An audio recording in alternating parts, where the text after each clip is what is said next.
India Inc.'s agonizing wait for the ambitious goods and services tax isn't going to end anytime soon. The worst fears are turning true as the monsoon session of Parliament is all set to be washed out. The government has made it pretty clear that if the GST Amendment Bill doesn't get tabled in the monsoon session, then the April 2016 rollout of GST is ruled out. Finance Minister Arun Jaitley has squarely blamed the Congress party for stalling this crucial reform.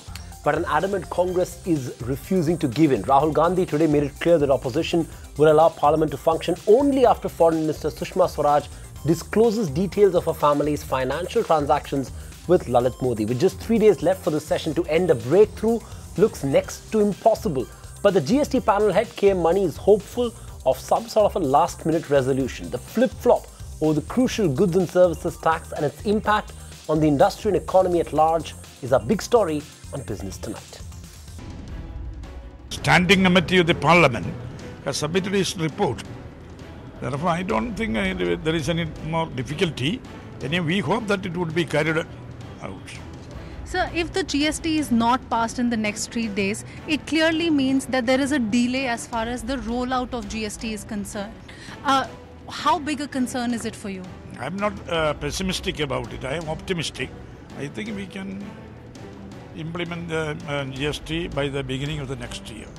Sir, do you're saying you're hopeful of being able to go ahead with GST by the beginning of next year, but given the fact that still a lot of states will have to ratify the GST bill, apart from that, the IGST and the CGST will also have to be cleared. Do you think a delay as far as the implementation is now imminent? We have to speed up everything. We have to, what you have stated is correct. We have to speed up the procedures. It is a very important measure. Therefore, every state should cooperate with this. So are you in talks with the states now, given the fact that Parliament is not really functioning? Are you in talks with states as to how they can really push forward the GST? We had a preliminary discussion with the states. Again, we will be meeting and discussing this matter. So, one more question, sir. If the April 1st, 2016 deadline is not met, then in that case, what do you think would be the next feasible deadline for the implementation? That doubt is hypothetical. I hope that it can be. Is there another plan that you're working with, apart from talking to states on GST? No, there is no hurdle now. There is no hurdle now. We will sort out if there is any misconception or a difference, we will sort it out. By and large, states have welcomed it. The only question is some states, manufacturing states, they want compensation. That only remains the question to be decided. Anyhow, I think broadly speaking, most of the states have welcomed it. Sir, also there are news reports that the GST rate now is going to be around 25%. In that case, which is much criticized, is there any GST rate discussions that have so far happened? What is the rate that you're looking at? No, it is not finalized. The committee is for that. We have to discuss. We must have a third discussion on these points. We have to finalize later. Now final decision is taken. We are only discussing. The discussion is continuing. Okay, you get a sense of what this monsoon washout means for the economy and the government's reform drive. We're joined by Rajyasabha MP and member of the GST panel, Rajeev Chandrasekhar, and corporate commentator Sanjeev Aga as well to talk about the impact on India Inc. at large. Rajeev, I'm going to start with you. It's almost a given that the GST bill is likely to miss its April 2016 deadline. Is there any hope at all that the government can pull off a miracle in the next 3 days? No, I mean, till the last day of the session, we must hope that the government finds a way to somehow pass this constitutional amendment bill in the Rajyasabha. But, I mean, I share your pessimism, and it is not easy to share that pessimism given that a lot of people have worked very hard to get the bill to where it is today. That it seems unlikely, given the Congress's disruptive position in the Parliament, that this would be passed in this session. And if that really turns out to be true, it would be the most tragic, unforgivable fate for this bill, because a lot of consensus building has gone into bringing this bill to where it is today. Well, would you also sort of share that optimism that Mr. Chandrasekhar has, Mr. Aga? Because, you know, from the sound of it, there is really no miracle in sight. Well, it looks uphill and almost a miracle will be required. It looks very unlikely, but well, I don't know enough about the goings on in the Lok Sabha. So, I won't like to speak anything beyond what I and you can all read in the newspapers. So, Rajeev, who's to be blamed for this mess, for this deadlock? Do you believe the Congress as the opposition party has been too irresponsible, or what is a game-changing reform for the country at large? Or do you think the government could have handled the situation better on the floor? You know, I think, you know, there is an argument that the government could have done a little bit more on consensus building. But the recent days, the actions of the Congress has proved, unfortunately, that they were out to disrupt this session come what may.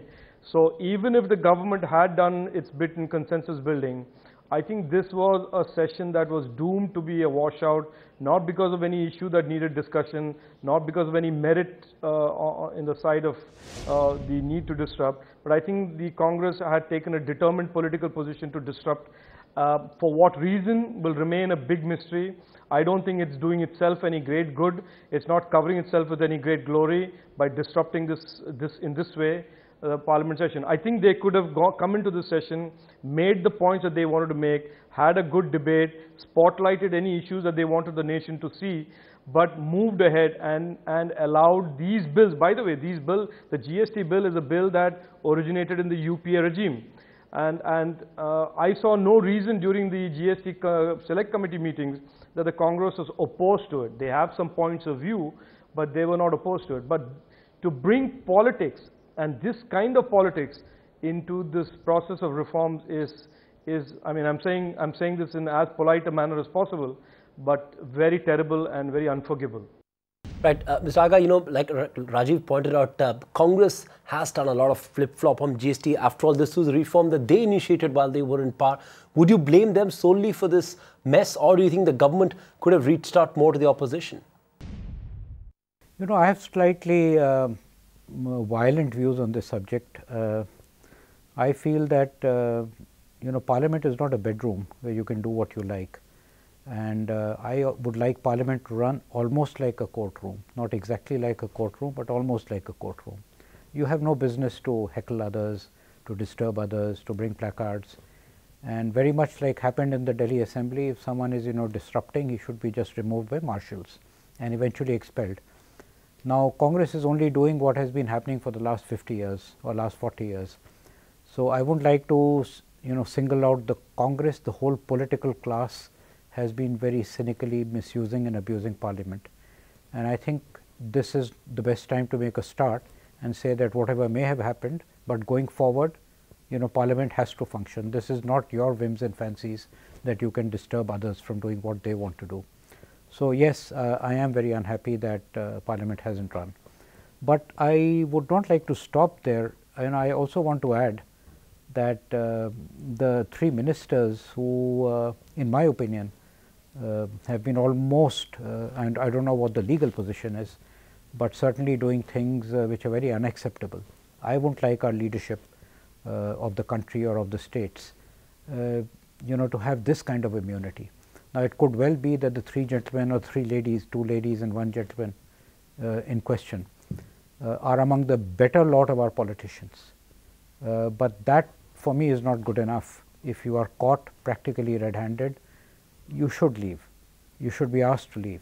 And I think that is equally cynical, that, you know, just because there is no mechanism which will enforce such behavior, we have to put up with this.